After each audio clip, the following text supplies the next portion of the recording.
बिहार में दिवाली के अगले दिन भोरे भोरे मतलब ब्रह्म मुहूर्त में लोग सूप ढबढबाते हैं। आप जहां देखेंगे महिलाएं तेज तेज आवाज में सूप बजा रही होती हैं और कुछ कह भी रही होती हैं। सुनने में आपको अजीब लग रहा होगा, लेकिन इसके पीछे बड़ी मजेदार पौराणिक कहानी है।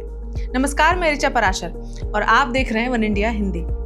दिवाली के इस पावन अवसर पर आप सभी का स्वागत है। दिवाली रोशनी और खुशियों का त्योहार है, लेकिन क्या आप जानते हैं कि इस उत्सव के पीछे एक अदृश्य संघर्ष भी छिपा है, एक ऐसा संघर्ष जिसे हर गृहस्थ निभाता है। आज हम बात करेंगे उस शक्ति की जिसे हम अलक्ष्मी कहते हैं, और बिहार में उसे घर से भगाने की कुछ ऐसी परंपराओं की जो शायद आपको चौंका देगी। देवी लक्ष्मी का आगमन हम सब चाहते हैं, लेकिन क्या आपको पता है कि लक्ष्मी के साथ उनकी बहन अलक्ष्मी भी आ जाती हैं। अलक्ष्मी दरिद्रता, दुर्भाग्य और नकारात्मकता की प्रतीक होती हैं। कहा जाता है कि जहां अलक्ष्मी का वास होता है वहां समृद्धि नहीं टिकती। तो दिवाली की रात जब हम लक्ष्मी का आवाहन करते हैं, उसी समय हमें अलक्ष्मी को विदा करना होता है। ऐसा होता है कि वो लक्ष्मी के साथ आ ही जाती हैं। हम आगे आपको बताएंगे कि उन्हें कैसे विदा करना होता है, वहां कैसे इस परंपरा को निभाया जाता है। ये सिर्फ एक प्रतीकात्मक क्रिया नहीं है, बल्कि घर से नकारात्मक ऊर्जा को बाहर निकालने का एक शक्तिशाली अनुष्ठान है। अब आते हैं बिहार की ओर। यहाँ अलक्ष्मी को घर से भगाने के कुछ तरीके इतने अनोखे और हैरान कर देने वाले हैं कि आप दंग रह जाएंगे। पहला चौंकाने वाला तरीका, सूप पीटना। जी हाँ, ये वही सूप है जिसकी बात हमने बिल्कुल शुरुआत में की थी। सूप आप सबको पता ही होगा, जिससे अनाज साफ किया जाता है। गेहूं, मक्का या फिर जो भी मोटे अनाज होते हैं सूप में साफ किया जाता है। गांव से जो लोग जुड़े हैं वो तो सूप को जरूर ही जानते होंगे।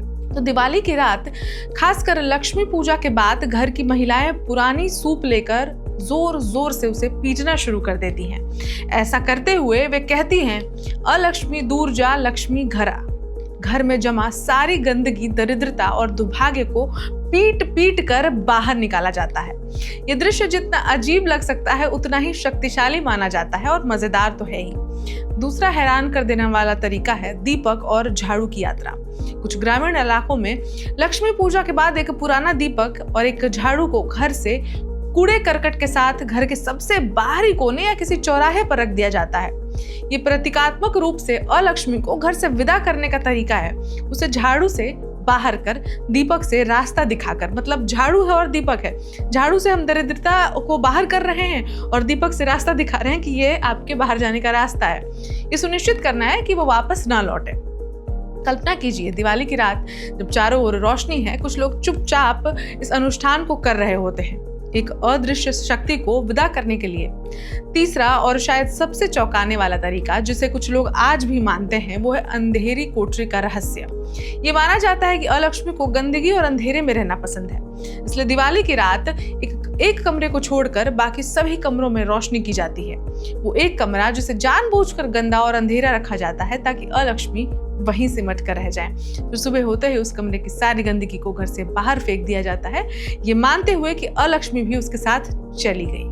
ये विचार कि घर में ही अलक्ष्मी के लिए एक फंदा तैयार किया जाता है, अपने आप में बेहद अनोखा और थोड़ा डरावना भी हो सकता है। खैर, ये तरीके हमें बताते हैं कि कैसे हमारे पूर्वजों ने नकारात्मक ऊर्जा को दूर करने के लिए न सिर्फ आध्यात्मिक बल्कि प्रतीकात्मक और मनोवैज्ञानिक उपाय भी खोजे थे।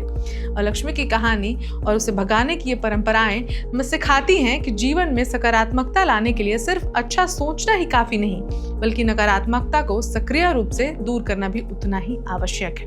तो इस बार जब आप दिवाली मनाएं तो याद रखें कि ये सिर्फ लक्ष्मी का आगमन नहीं है, बल्कि अलक्ष्मी की विदाई का त्योहार भी है। नमस्कार। Subscribe to One India and never miss an update. Download the One India app now.